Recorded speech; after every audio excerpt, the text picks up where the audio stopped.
अस्सलाम वालेकुम।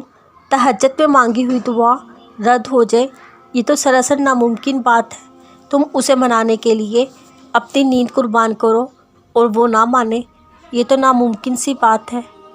तहज्जुद की नमाज अल्लाह ने बनाई ही कबूलियत के लिए है।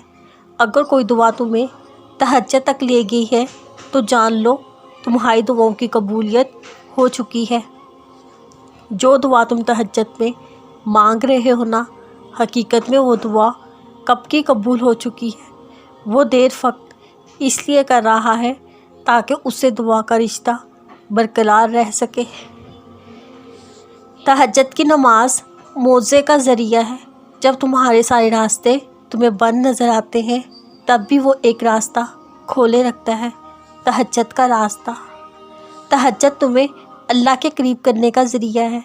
तहज्जुद तो अल्लाह को हाल दिल सुनाने का बेहतरीन ज़रिया है कि जिसको लग जाए एक बार तहज्जुद की लगन, फिर उसे अपने रब से मुलाकात की लगन लग जाती है।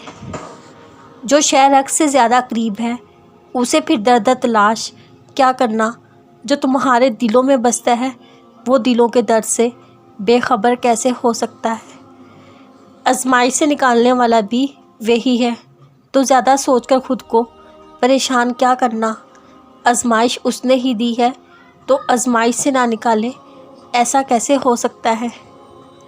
उसने कुरान में कह दिया मांगो मुझसे मैं दूंगा, फिर उसकी कबूलियत पर शक क्या करना। तुम सच्चे दिल से उससे मांगो और वो अनसुनी कर दे, ऐसा कैसे हो सकता है। अल्लाह सब देख रहा है, फिर लोगों की बातों की परवाह क्या करना। मकाफ़ाते अमल अटल है, कोई तुम्हें बेसुकून करके खुद सुकून से रहे, ऐसा कैसे हो सकता है। होगा वही जो तुम चाहते हो, फिर उसकी देर को इनकार क्या समझना। इतने सब्र के बाद वो बेहतरीन से ना नवाज दे, ऐसा कैसे हो सकता है। मंजिल तो तुम्हारी अल्लाह है, फिर रास्तों की दुश्वारियों से क्या डरना। तुम उससे उसी को मांगो और खुदा तुम्हारा ना हो जाए, ऐसा कैसे हो सकता है।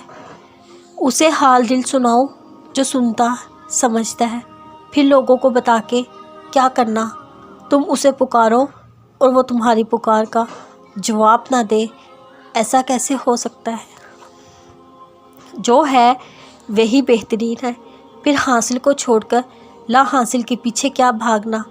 अगर उसने कुछ लिया है तो किसी भी ज़रिए से वापस ना लुटा दे, ऐसा कैसे हो सकता है। अल्लाह तुम्हारे साथ है, फिर दुनिया के आर्जी सहारों के पीछे क्या भागना। उसका साथ तुम्हारी दुनिया आखिरत ना संवार दे, ऐसा कैसे हो सकता है।